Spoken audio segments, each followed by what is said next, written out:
Pila ka pasahero na stranded matapos naguntat biyahe ang duha ka transport cooperative sa Pavia, Iloilo. Ini Mike ang tanan sa CarPass system nga ginapatuman sa Iloilo City. Si Zen Kilantang Sasa nakatutok live sa Pavia, Iloilo. Zen?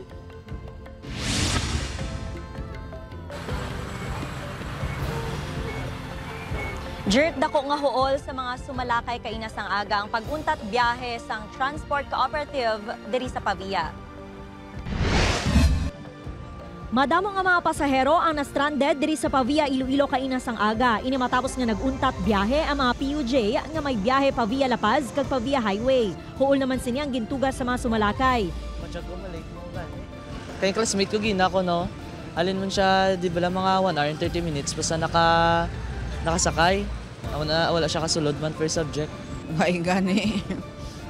Nung kumasakay ko lamang daan sa Tabalbaran. Sunod sa Pavia, Iloilo Jeepney Operators and Drivers Transport Cooperative, nagdesisyon sila nga maguntat biyahe. Kasunod sang ginaaligara nga pagkumpiskar sang Iloilo City Traffic and Transportation Management Office sang CarPass sa duha nila ka PUJ unit kahapon. Ginakwestiyon nila kung anong biolasyon nga nahimo sa mga driver. Ano ang concrete o evidence tani ang ginapangita? Ging pakita tani sa amon. When did that happen? Sino ang driver? So if nakita, gindakop la sang proper authority no sang city. Amo lang nga mo na gusto.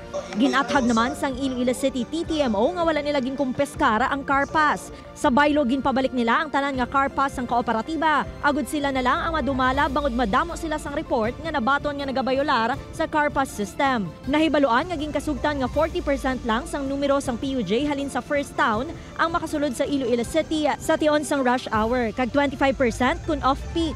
Ginatang naton ining management sang CarPass para to accommodate sang ilang request. Pero with the agreement nga hindi sila mag-violate, hindi nila paghimuan sang violation. Nag-deploy naman ang Pavia LGU sa mga salakyan agud maakomodar ang mga stranded nga pasahero. Ang salakyan sa LGU sa municipality of Pavia amuan na iging pabiyahe namon subong to let people go to their work and school. Pagkatapos ng pag-istoryahanay sa tunga sang Transport Cooperative kag Iloilo City TTMO, liwat naman nga nagbalik sa pagbiyahe ang mga unit sang kooperatiba.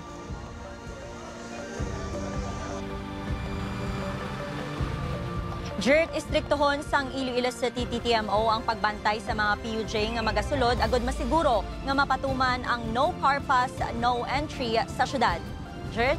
Madamo gen nga salamat kapuso Zen Kilantang Sasa.